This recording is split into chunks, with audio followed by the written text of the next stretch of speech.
Mais uma vez, estamos aqui reunidos, que possamos estar envolvidos no amor do Mestre, esse amor para que Ele possa abrir as nossas mentes, os nossos corações para os seus ensinamentos aqui nesta noite. Hoje vamos falar da continuidade ao capítulo 8, Bem-aventurados os puros de coração.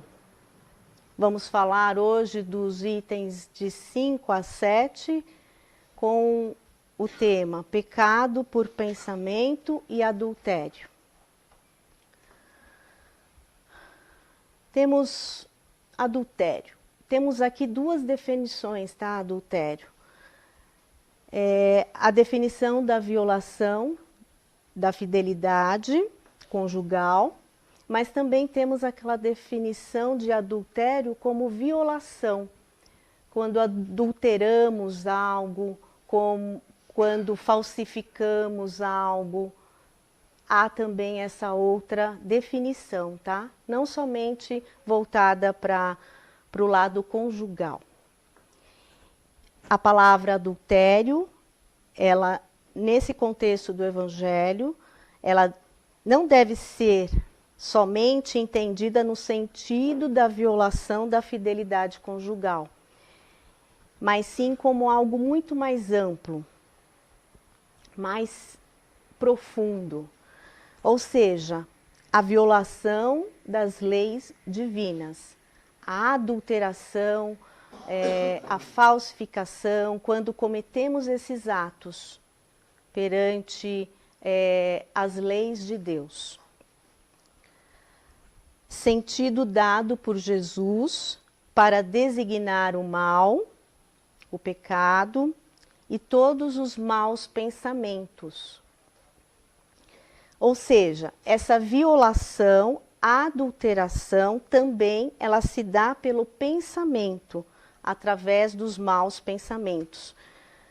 Por isso que ele menciona o adultério, somente pelo pensamento já estamos adulterando.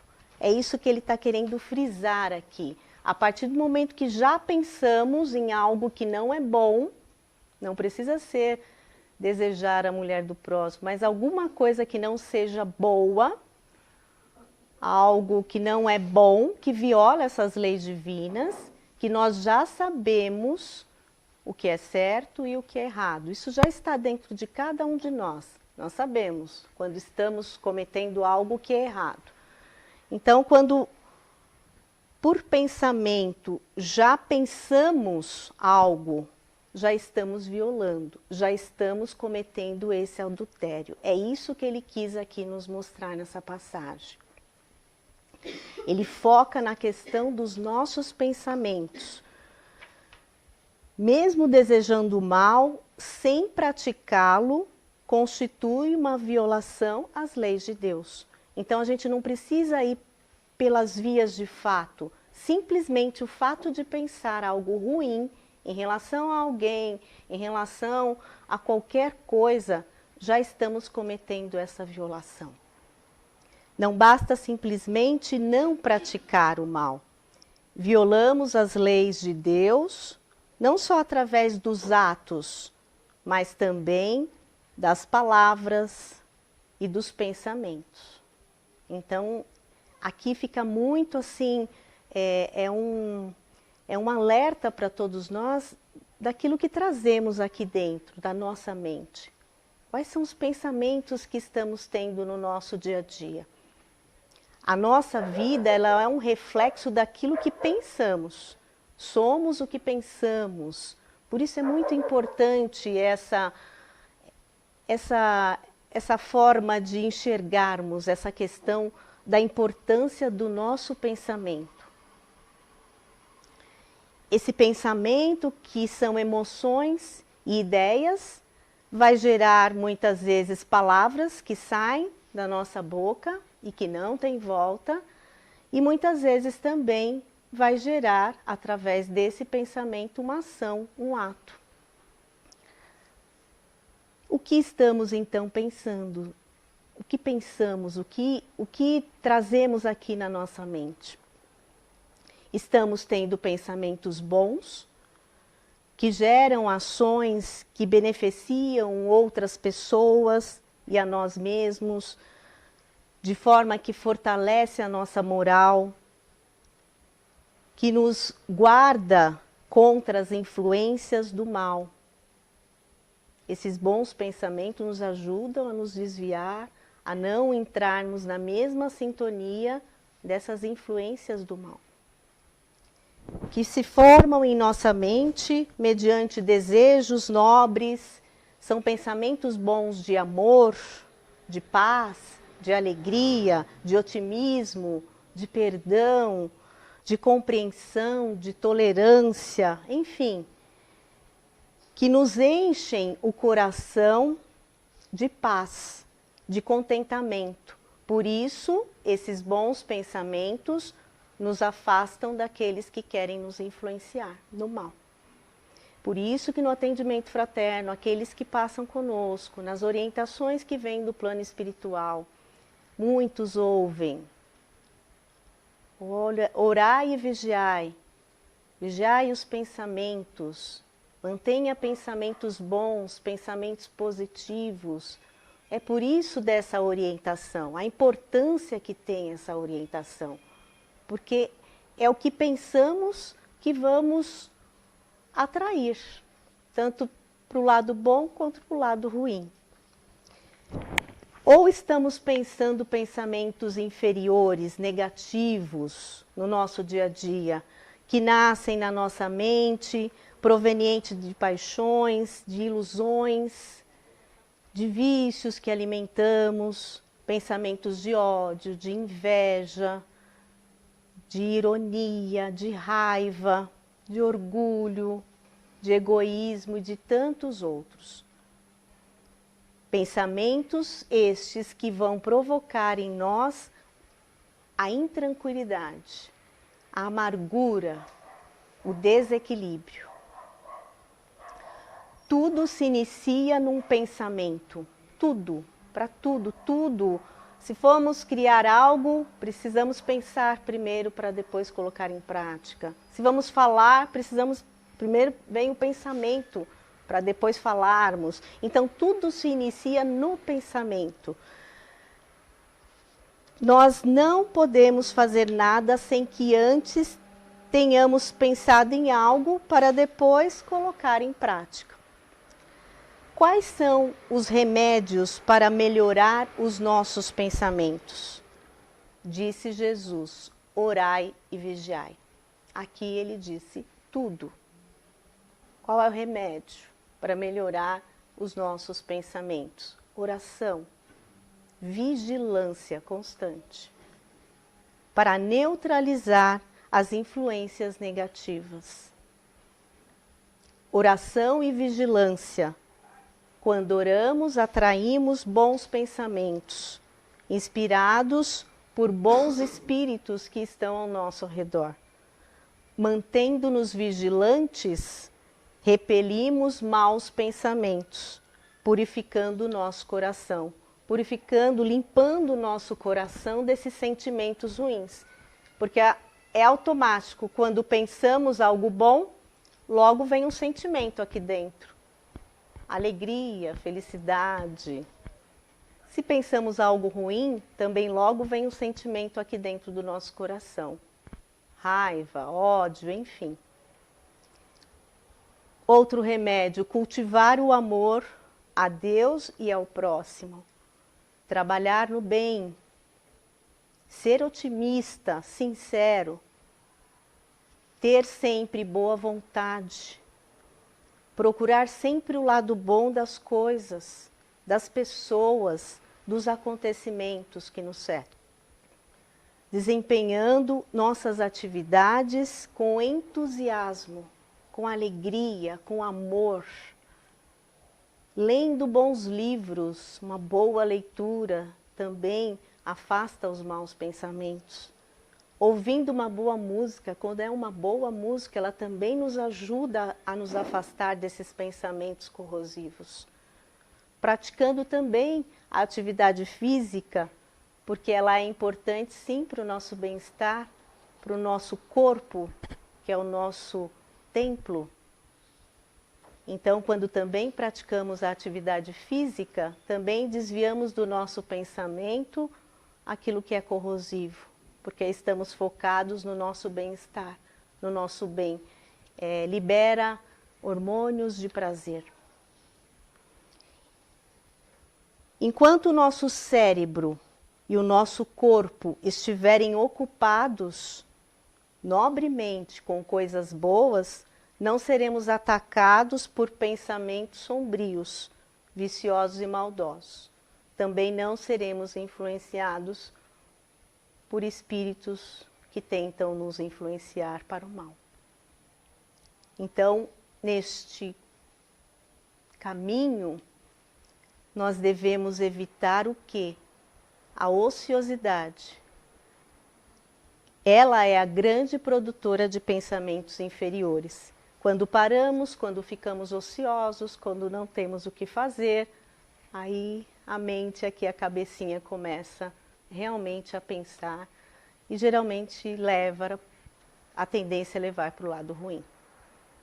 Quando agimos para manter o equilíbrio mental e emocional, o mal ele se distancia. O ataque do mal, ele é silencioso. Ele não entra pela porta.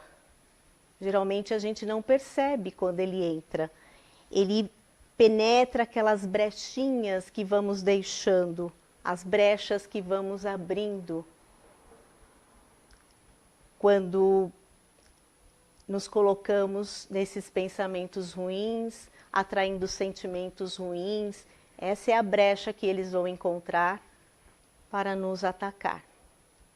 Por isso a importância de cuidarmos de 2 santuários do nosso corpo, a nossa mente e o nosso coração. A mente porque é aquilo que pensamos, os pensamentos que geramos aqui, e o nosso coração é aquilo que sentimos, o que estamos sentindo, o que estamos trazendo dentro de nós, de bom. Porque são os mais visados pelo mal, são esses 2 santuários do nosso corpo. Ou nos influenciam pela mente, ou nos influenciam pelo coração, pelas nossas emoções, aquilo que estamos carregando aqui dentro. São os 2 meios mais visados pelo mal. Por isso a importância de cuidarmos da nossa mente, dos nossos sentimentos, do nosso coração, do que sentimos. Cada um de nós somos responsáveis por nossos pensamentos. Um pensamento gera efeitos, onde somos responsáveis pelo resultado, tanto para o bem quanto para o mal. Aquilo que pensamos emana uma energia, se expande e vamos contaminando a todos que estão ao nosso redor. É automático. E somos responsáveis por isso, porque partiu de nós. Respondemos por isso, porque parte de nós. Quando não conseguimos ter o autocontrole interior, nós nos descuidamos, ficamos invigilantes, cometemos os erros, adulterando as leis de Deus. Damos brechas para que se instale dentro de nós uma grande adversária silenciosa, que é muitas vezes uma das principais responsáveis pela nossa incapacidade de alcançar a serenidade que tanto almejamos, a harmonia que tanto desejamos, a felicidade, a paz. Estamos falando aqui de um sentimento e quando erramos, muitas vezes cultivamos dentro de nós, que é a culpa. Esse sentimento é tão poderoso que vai nos minando, tirando as nossas forças, nos levando ao desânimo e nos leva à paralisia. Ficamos presos ao acontecido, aquilo que não queremos aceitar, aquilo que que por algum motivo erramos e não admitimos esse erro por orgulho, ficamos paralisados diante desse sentimento. Culpa. Ela é silenciosa, ela é muito poderosa e nos corrói. A culpa, ela atua sutilmente, sem que tomamos consciência do fato que está acontecendo. Muitas vezes nem percebemos, mas estamos envolvidos nesse sentimento, presos a ele. E às vezes nem nos damos conta, porque não identificamos como culpa muitas vezes. Nos levando a nos boicotar, levando a nós a acharmos que não somos merecedores, que não somos capazes.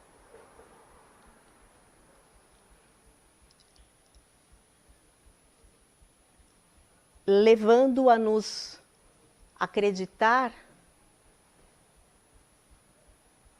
que não há uma misericórdia divina olhando por nós. Chegamos a este ponto. Mas temos as ferramentas que o Evangelho nos traz, que a doutrina espírita nos esclarece. Nós temos as ferramentas. Entendendo, se conscientizando, estando conscientes, começamos a buscar o medicamento para lidar com esse sentimento. É quando vamos à busca. Não é o projeto de Deus para cada um de nós que nos percamos no trajeto e no caminho, que fiquemos paralisados e estagnados diante desse sentimento que é a culpa. Não é isso que Deus quer para cada um de nós. O dever da consciência nos convida a olhar com atenção para esse sentimento. Sabemos o que é certo e o que é errado. Isso já está dentro de nós. Então somos a todo instante convidados por essa consciência interna a olhar para esse sentimento. A misericórdia de Deus nos coloca em alerta sempre. Pense bem, é aquele pensamentozinho que vem, pense bem, olhe para isso, para que esse sentimento não cresça e tome proporções assim mais profundas, que nos custa muito o retorno, que fica muito mais difícil quando não damos essa atenção de lidar com esse sentimento. Quando nos afastamos daquilo que a nossa consciência nos orienta a fazer, quando nos afastamos daquilo que já compreendemos, começa a surgir aquele incômodo interno, nos alertando. A gente vai sentindo algo incomodando. Preciso fazer alguma coisa, tem alguma coisa errada. É um alerta, é um cuidado que já vem de dentro de nós, para que pensemos melhor qual caminho tomar, que caminho também estamos tomando, o que estamos pensando, o que estamos sentindo, o que estamos fazendo. Isso já é nosso. Começa a incomodar. A culpa e a punição que criamos para nós. A culpa e a punição somos nós que criamos, porque Deus não pune. Somos nós que nos punimos quando paramos diante de um sentimento desse e deixamos ele agir sobre nós. Quando não aceitamos que somos aprendizes, que realmente estamos aqui para aprender, que erramos, que cometemos o adultério perante as leis de Deus, não aceitamos, queremos provar, queremos deixar que o orgulho nos domine, porque por trás está sempre o orgulho, que nos impede de enxergar aquilo que precisamos enxergar.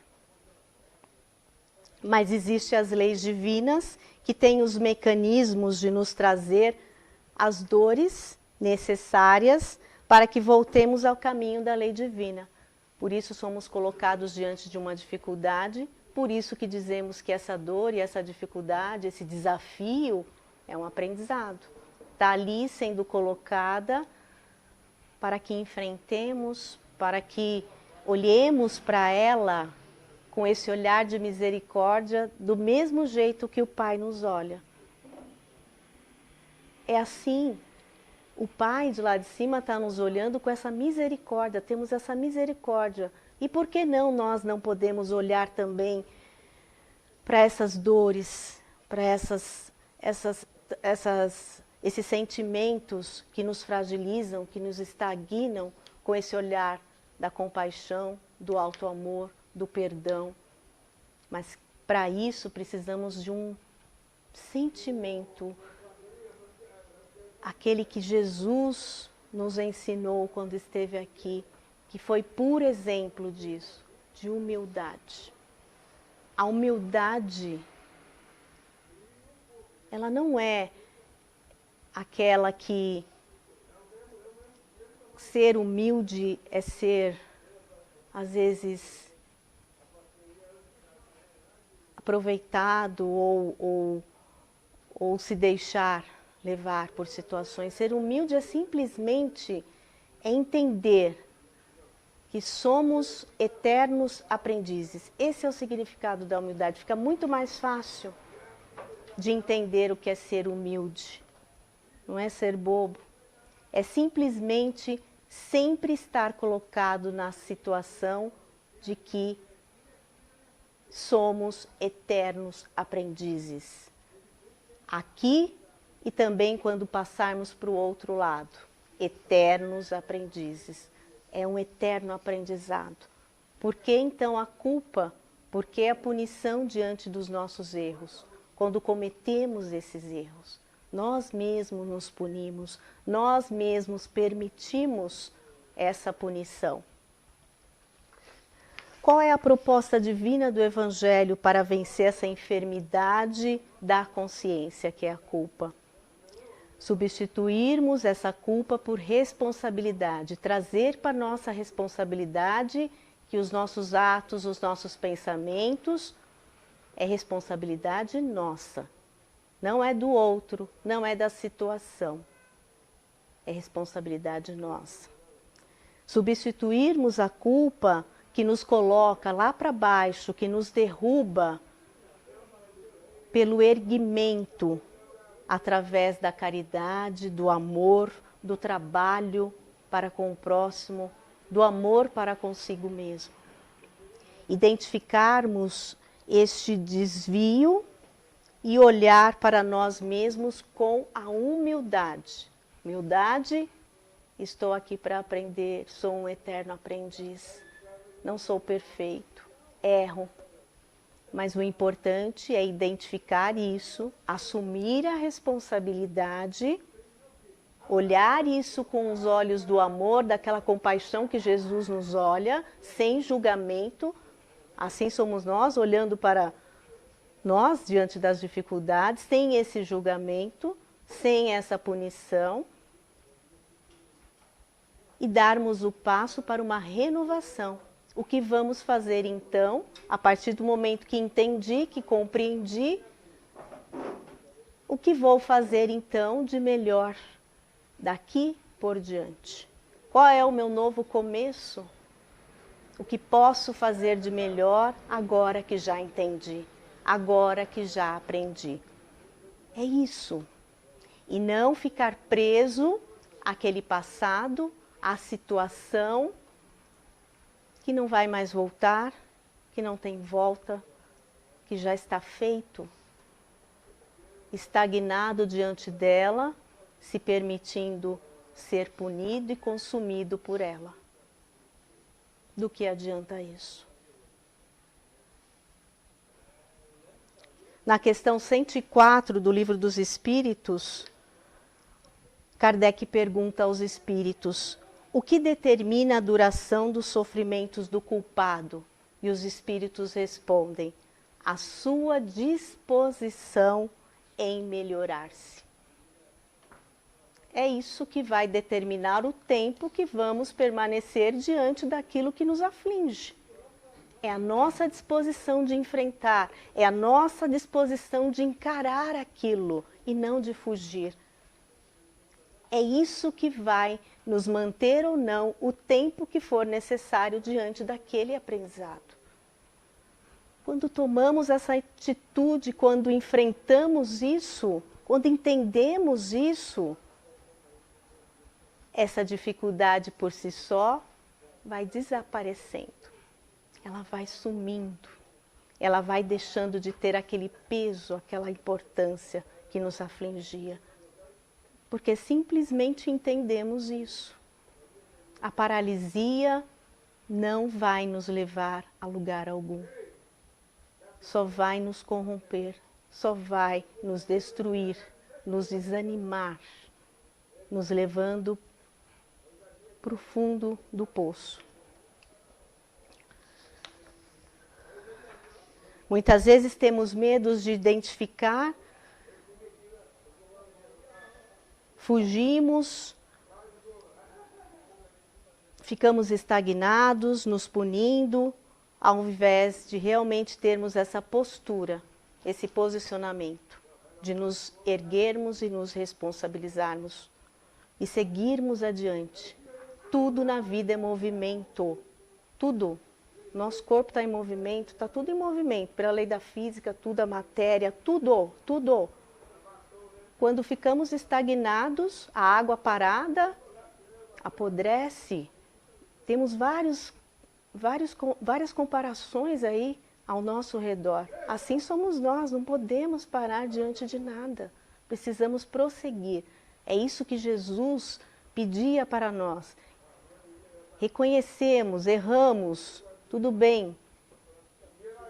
Nos responsabilizamos, nos erguemos, aceitamos com humildade o nosso erro, mas seguimos adiante.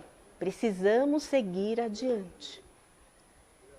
É igual a parábola do filho pródigo, que o pai olha esse filho que vai embora e fica aguardando o retorno dele. Consciente, sabendo que o filho só vai voltar quando tiver vontade de voltar. E o filho passa por determinadas circunstâncias de dores até o mais profundo sofrimento e retorna. Quando ele retorna à casa do pai, o retorno do filho pródigo, o pai está lá lhe esperando de braços abertos. Lhe acolhe, lhe veste, sem punir, sem julgar, não condena. Porque na realidade foi esse filho que se colocou na dor. Não foi o pai que o obrigou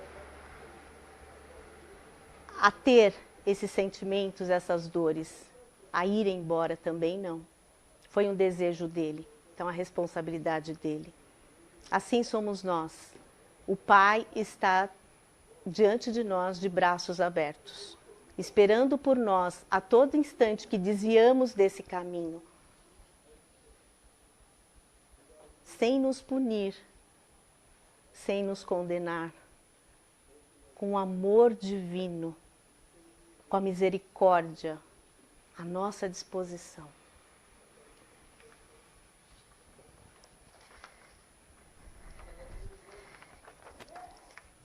Bem-aventurados os puros de coração, é o tema de hoje.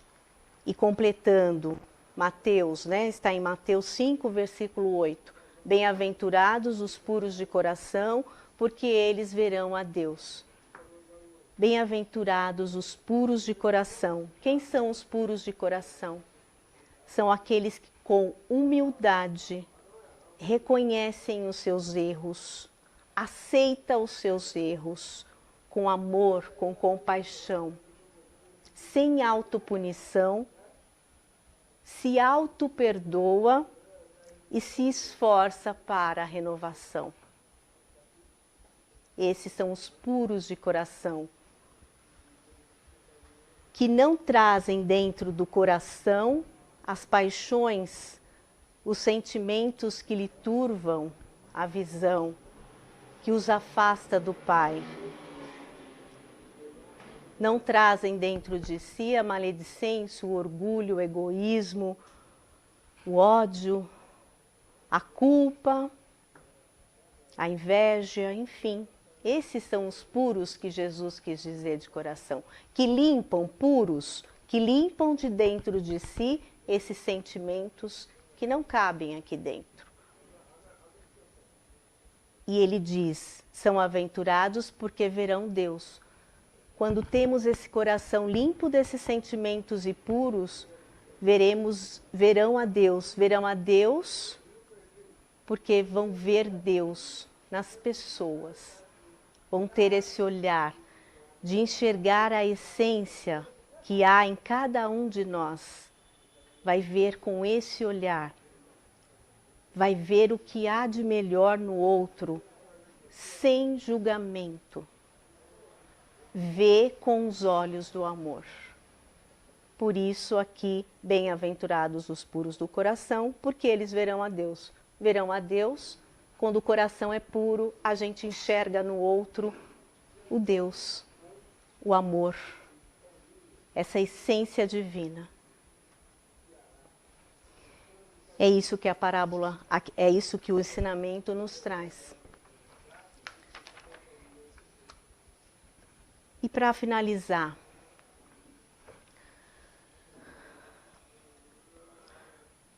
que todos nós aqui possamos imaginar que entre nós e aquilo que desejamos existe uma ponte, uma passarela, e lá do outro lado dessa ponte, dessa passarela, está toda a espiritualidade nos esperando.